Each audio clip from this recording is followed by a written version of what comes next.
Hello everyone, this is Medha and welcome to my channel. আশা করছি তোমরা সকলেই ভালো আছো। আজ আমি সপ্তম শ্রেণীর বিজ্ঞান বইয়ের ৭৭ থেকে ৭৯ পৃষ্ঠা পর্যন্ত বিস্তারিত এই ভিডিওতে আলোচনা করব। তো চলো ভিডিওটি শুরু করি।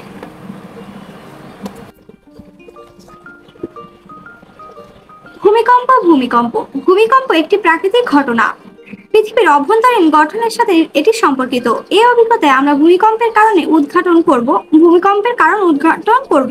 ভূমিকম্পের পূর্বে, ভূমিকম্পের সময়, ভূমিকম্পের পরে আমাদের করণীয় বিষয়গুলো শিখব এবং অনুশীলন করব।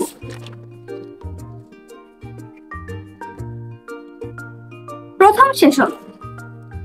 এই অভিজ্ঞতার শুরুতে শিক্ষার্থীরা পরিবারের বড়দের সাথে, বাবা মা, ভাই বোন, দাদা দাদি ও অন্যান্য আলোচনা করে জানার চেষ্টা করবে ভূমিকম্প কেন হয়, ভূমিকম্প হওয়ার খবর আগে থেকে জানা যায় কিনা, ভূমিকম্প হলে কি ঘটে, ভূমিকম্প হওয়ার সময় আমাদের করণীয় কি এবং ভূমিকম্প হওয়ার পর আমাদের করণীয় কি। আলোচনার সব সংক্ষেপ তৈরি করে খাতায় রাখো। শ্রেণীকক্ষে পাশের সহপাঠীর সাথে তোমার অর্জিত ধারণা শেয়ার করো। সহপাঠীর সাথে আলোচনা করে যেসব নতুন ধারণা পেয়েছো তা খাতায় টুকে রাখো। কোনো বিষয়ে অস্পষ্টতা থাকলে শিক্ষকের নিকট জমা দাও। শিক্ষকের কাছ থেকে চিলি ও হাইতিতে ঘটে যাওয়া দুটি ভূমিকম্প সম্পর্কে তথ্য সংগ্রহ করো। নিচের ছক 1 পূরণ করো। প্রয়োজনীয় ছক পূরণ করার জন্য বাসায় বা শ্রেণীকক্ষের বাইরেও কাজ করো। আচ্ছা, এখানে একটি ছক 1 দেওয়া রয়েছে, যার অ্যান্সারটি এখন আমরা দেখব। প্রথম সেশন, পৃষ্ঠা 78। ভূমিকম্পের স্থান হাইতি, 2010। ভূমিকম্পের কারণ পৃথিবীর ভূত্বকের ফল্ট লাইন বারবার নড়াচড়ার কারণে হয়েছিল। ভূমিকম্পের উৎপত্তি স্থল হাইতির সেন্ট লুইস শহর থেকে 12 কিমি দূরে এর উৎপত্তি স্থল। ভূমিকম্পের মাত্রা 7। ক্ষয়ক্ষতির পরিমাণ পুরো শহর ধ্বংস হয়ে গিয়েছিল ও 3 লক্ষ লোক মারা যায়। বিশেষ কোনো ঘটনা পর্যবেক্ষণ এই ভূমিকম্পকে জাতিসংঘ একটি ঐতিহাসিক দুর্যোগ বলে আখ্যায়িত করে।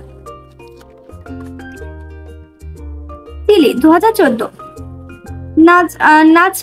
নাজকা প্লেট ও দক্ষিণ আমেরিকান টেকটনিক প্লেটের নড়াচড়ার ফলে এই ভূমিকম্প হয়েছিল। আর এর উৎপত্তি স্থান হচ্ছে ইকু নামে চিলির একটি খনি বন্দর থেকে 100 কিমি উত্তর পশ্চিমে ও সমুদ্রতলের 20.1 কিমি গভীরে। আর এর মাত্রা ছিল 8.2। ক্ষয়ক্ষতি বড় কোনো ক্ষয়ক্ষতি না হলেও 6 জনের মৃত্যু হয়, কিছু বাড়ি খসে পড়ে। এটা হচ্ছে বিশেষ কোনো ঘটনা পর্যবেক্ষণ থাকলে সুনামি সতর্কতা জারি করা হয়। তারপরে ছকটাই বলা হয়েছে, উপরের ছক দেখে কোনো ভাবনা আসছে মাথায়? ভূমিকম্পের মাত্রা ও এর সাথে দুটি ঘটনার ক্ষয়ক্ষতি তুলনা করে দেখো। কোনো পার্থক্য কি দেখছো? কি কারণে পার্থক্য ঘটতে পারে? দলগত আলোচনা করে নিচে লিখে রাখো তোমাদের মতামত। তো অ্যান্সারটি আমরা এখন দেখে নিই। উপরের ছকে উল্লেখিত 2014 সালের ভূমিকম্প ও হাইতিতে 2010 সালের ভূমিকম্পের তথ্য উপস্থাপন করা হয়েছে। এ তথ্যের আলোকে দেখা যাচ্ছে লিখিত ভূমিকম্পের মাত্রা অনেক বেশি হলেও ক্ষয়ক্ষতির পরিমাণ খুবই কম। অপরদিকে হাইতিতে ভূমিকম্পের মাত্রা কম হলেও ক্ষয়ক্ষতি অনেক বেশি, অর্থাৎ দুটি ভূমিকম্পে ক্ষয়ক্ষতির পার্থক্য অনেক বেশি। পার্থক্য যেসব কারণে ঘটেছে: 1. দুর্বল অবকাঠামোর জন্য হাইতিতে বেশি ক্ষয়ক্ষতি হয়েছে। 2. ভূমিকম্পের ক্ষয়ক্ষতি কমাতে চিলিতে পূর্ব প্রস্তুতিমূলক সতর্কতা গ্রহণ করা হয়েছিল, কিন্তু হাইতিতে এ ধরনের কোনো ব্যবস্থা নেওয়া হয়নি। 3. চিলির ভূমিকম্পের মাত্রা বেশি থাকলেও এর উৎপত্তিস্থলে দূরত্ব ও গভীরতা বেশি ছিল। অন্যদিকে হাইতির উৎপত্তিস্থল ও গভীরতা কম থাকায় ক্ষতি বেশি হয়েছিল। তো ভিউয়ার্স, আজকে আমার ভিডিওটি ছিল এই পর্যন্তই। আশা করছি তোমাদের সকলেই ভালো লাগবে। ভিডিওটি ভালো লাগলে অবশ্যই লাইক, কমেন্ট এবং শেয়ার করবে। আর যদি কোনো ভিডিও প্রয়োজন হয় অবশ্যই আমাকে কমেন্টে জানাবে। ধন্যবাদ।